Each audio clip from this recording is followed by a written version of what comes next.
Ich freue mich heute sehr, Dr. Michael Grant mal wieder zu einem Interviewtermin begrüßen zu dürfen. Denn gerade zum aktuellen Anlass der Baden-Württemberg-Wahl, wo die Grünen ja knapp gewonnen haben, ist Michael Grant ja der absolute Experte. Denn du hast, glaube ich, schon mehrere Bücher sogar über die Grünen geschrieben und hast da auch wirklich auf penibelste Art und Weise die Leichen aus dem Keller ausgegraben.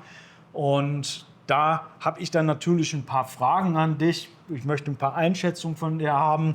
Zum Beispiel allen voran den ganzen Wahlkampf in Baden-Württemberg hat ja das Thema überschattet, dass die Grünen dem Herrn Hagel vorgeworfen er hätte da eine 16-jährige Schülerin, ja, oder er hätte zu ausschweifend über sie geschwärmt, irgendwo ihm einen Hang zur Kinderliebe unterstellt, um das vorsichtig auszudrücken. Und meiner Meinung nach, ich habe ja auch ein Video drüber gemacht, werfen da die Grünen mit ganz großen Steinen im Glashaus, denn gerade die Grünen aus den Anfangsjahren kommen ja aus einer Bewegung, aus einer Strömung, die ja diese meiner Meinung nach widerliche Kinderliebe legalisieren wollten. Und da hätte ich gern mal deine Einschätzung.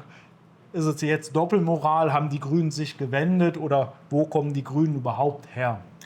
Also zunächst mal schön, dass wir uns mal wieder sehen, Martin. Freue mich auch sehr. Und es ist tatsächlich so, wie du schon angedeutet hast. Die Grünen sind für mich eine totale Doppelmoralpartei.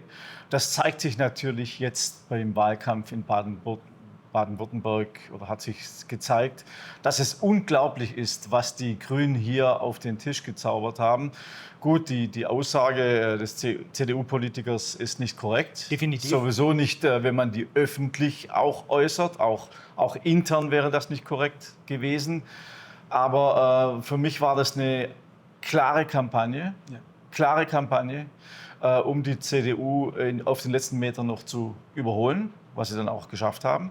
Dieses Video wurde ja rauf und runter abgespielt.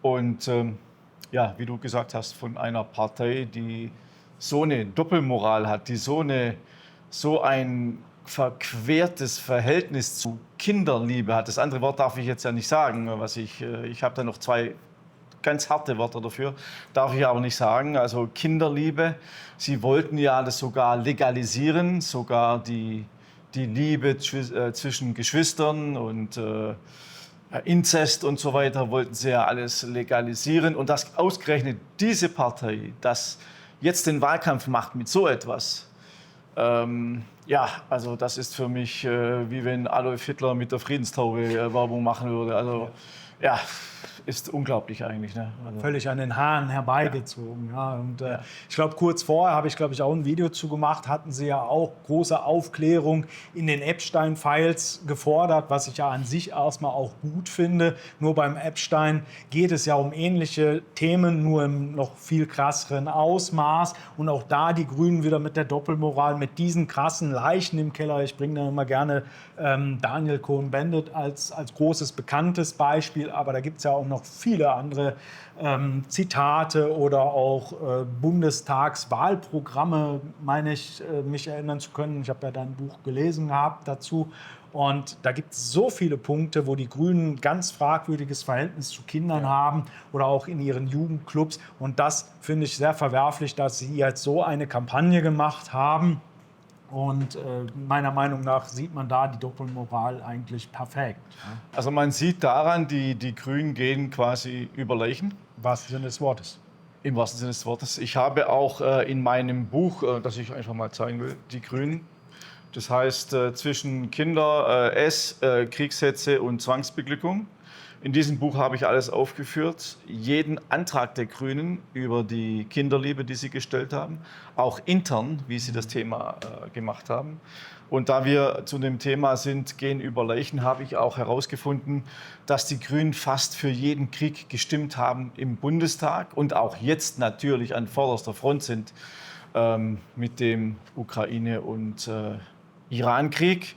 Also diese Doppelmoral, Heuchlerpartei, ich frage mich immer, wer kann so noch wählen? Also ich habe einen Bekannten, der hat gesagt, er wählt Grüne, dann sage ich, bist du für Kinderliebe oder warum wählst du die? Also wenn ich eine Partei habe, die so eine Vergangenheit hat, die kann ich nicht noch belohnen, dass ich die wähle.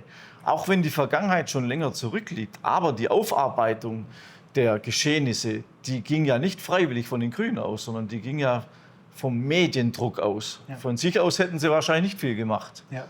Und klar, Claudia Roth hat sich ja damals echauffiert über den Kindesmissbrauch in der katholischen Kirche, obwohl sie selber in einer Partei war, die Kinderliebe propagiert hat. Und das ist für mich absolut heuchlerisch. Aber sie haben ihr Ziel erreicht, sie haben die Wahl gewonnen. Und da frage ich mich ja auch, ja, wer ist da für Krieg, wer ist für Deindustrialisierung, wer ist für Kinderliebe und noch viele Massenmigration und noch viele andere Punkte, nur mal die Hauptpunkte zu nennen. Und da haben wir dann gerade auch in Baden-Württemberg, was ja eine Industrienation ist, die ja auch eine große Automobilindustrie hat. Und gerade die Grünen allen voran unter dem Co-Kinderbuchautoren Habeck haben ja die Deindustrialisierung vorangetrieben. Und da frage ich mich auch, kannst du das irgendwie erklären? Wie haben die Leute da die Wahlentscheidung getroffen, eine Partei zu wählen, die ja jetzt sogar die Arbeitsplätze in Baden-Württemberg gefährdet? Nur mal eine Zahl zu nennen. VW hat jetzt verkündet, 50.000 Stellen in Deutschland zu streichen. Da werden sicherlich auch einige in Baden-Württemberg sein. Wie funktioniert so eine Selbstzerstörung des Wohlstandes? Also erstmal habe ich ja mal geschrieben, jeder, der grün wählt, sollte zum Psychiater gehen. Das habe ich auch ernst gemeint, dass man so eine Partei überhaupt noch wählen kann. Und Cem Özdemir, für mich einer der intelligentesten Grünen, die Partei hat ja Folgendes gemacht. Er hat ja nicht den Wahlkampf gemacht mit der Grünen Partei, er hat den Wahlkampf gemacht mit seiner Person. Also auf seinem Wahlplakat stand ja, glaube ich, Grüne bloß ganz klein, sodass man es fast gar nicht mehr sieht oder gar nicht. Und er hat ja alles auf seine Person genommen. Und das hat bei den Baden-Württembergern einfach gezogen, weil Cem Özdemir ist ein sympathischer Mann. Halten Sie bitte die Fresse, danke, ich rede gerade. Ich rede gerade, ja, wir sind hier in Deutschland. Ich rede gerade, bitte Maul halten, danke. Er hat auch noch einen PR-Coup gemacht. Er hat ja kurz vorher geheiratet, sodass man ihn und seine hübsche Frau zusammen gesehen hat und so weiter. Das hat in Baden-Württemberg die älteren Leute natürlich auch noch. Also das war schon ein Wahlkampf nur auf sich bezogen. Ich glaube, wenn er die grünen Themen thematisiert hätte, dann hätte er die Wahl nicht gewonnen. Und man sieht es ja jetzt, im Nachhinein kritisieren die Grünen Özdemir. Ja. Die Jugend vor allem. Also die aber grüne auch, Jugend auch hat ihn ja stark innerhalb der Partei, aber weil er ist zu konservativ. Ja. Er ist, und man sieht eindeutig, das war ein Trick, um die Leute einzufangen. Sie haben Özdemir gewählt und kriegen jetzt die Doppelmoral Grün. Genau, du sagtest gerade, er hat einen konservativen Wahlkampf gemacht. Die Frage ist, wie konservativ ist Özdemir?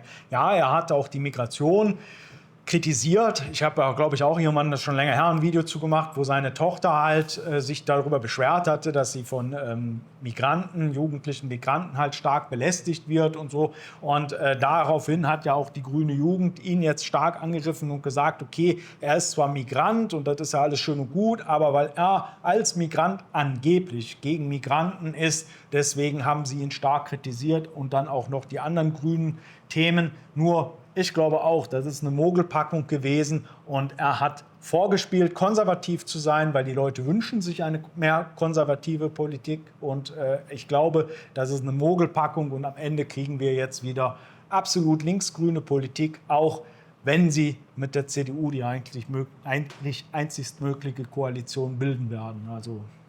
Also ich nehme Cem Özdemir schon ab, dass er im grünen Lager mehr die konservative Seite abdeckt. Ja. Aber er muss letztendlich die Politik machen, die seine Partei will. Weil sonst ist auch er gefährdet. Und wie gesagt, die Ministerpräsidentenwahl ist ja noch. Also es ist ja nicht so, dass er schon Ministerpräsident ist. Die Wahl ist ja noch. Noch ist offen. Und es können ja auch Grüne aus der eigenen Partei ihn nicht wählen. Kann ja auch sein. Also er muss jetzt langsam die Farbe bekennen, die er vorher, also die grüne Farbe, die er vorher abgelehnt hat, muss er jetzt bekennen. Und wir sehen ja, die CDU ist für mich keine eigenständige Partei mehr. Die CDU ist für mich der nützliche Idiot der Grünen. Also man sieht es ja jetzt auch in der Bundesregierung. Da frage ich mich wieder, die Grünen sind doch gar nicht mehr in der Bundesregierung. Einspruch, Euer Ehren. Im Bundesrat geht ohne die Grünen gar nichts. Das heißt, die CDU muss Politik für die Grünen machen, damit die Gesetzesvorhaben im Bundesrat, nicht im Bundestag, im Bundesrat durchgehen. Und das haben viele nicht auf dem Schirm, dass wir immer noch eine grün-rote Politik haben. Merz ist für mich auch ein nützlicher Idiot von Klingbeil, weil der macht ja alles, was die SPD will. Ne? Also alles, was die SPD will. Und wir haben eigentlich eine grün-rote Bundesregierung mit einem nützlichen Idioten Friedrich Merz, der heuchelt. Ich sage das so, dass er konservativ ist er aber nicht, weil die CDU ist schon lange ein Teil der Grünen Partei geworden, meiner Meinung nach. Unter Merkel absolut nach links gedriftet, Absolut, linksgrün ja, gedriftet. Und du sprachst gerade auch die Hochzeit noch an von Cem Özdemir und seiner Frau. Und die hat ja unter höchst fragwürdigen Umständen stattgefunden. Denn er hat ja mitten in der Nacht, glaube ich, geheiratet. Und das hat ja nur sein ex-grünen Kollege Boris Palmer, glaube ich, möglich gemacht. Ich weiß nicht, ob du da auch irgendwie noch was drüber weißt. Weil da habe ich mich gewundert, warum ist das jetzt nicht als großer Skandal in die Medien gekommen und wurde ihm negativ angelastet, weil der AfD wird alles Mögliche immer vorgeworfen, aber dass da ein Cem Özdemir die Hochzeit höchstwahrscheinlich nur möglich machen konnte, weil Boris Palmer da im Hintergrund die Fäden gezogen hat, finde ich natürlich auch mal wieder Doppelmoral hoch 3, weil die Grünen zeigen immer gern mit dem Finger auf andere. Hier, der hat sich Vorteile erschlichen und dann so eine fragwürdige Hochzeit kurz vor der Wahl. Ja. Also Boris Palmer ist natürlich auch die Figur, die zum Wahlsieg der Grünen beigetragen hat, meiner Meinung nach. Boris Palmer ist ja eigentlich ein Konservativer, muss man schon sagen. Also, und sein Vater war ja auch der Rebell und Boris Palmer ist auch ein Rebell, so gesehen. Und dass er sich jetzt wieder einspannen ließ von den Grünen, das hätte ich eigentlich nicht gedacht, weil er ist ja eigentlich den Weg gegangen, so alleine irgendwie, so konservativ, grün, aber alleine. Und jetzt ist er da irgendwie wieder mit im Boot und vielleicht wird er ja sogar Minister. Und gut, es gibt schlimmere Personen bei den Grünen wie Boris Palmer, muss man ja sagen.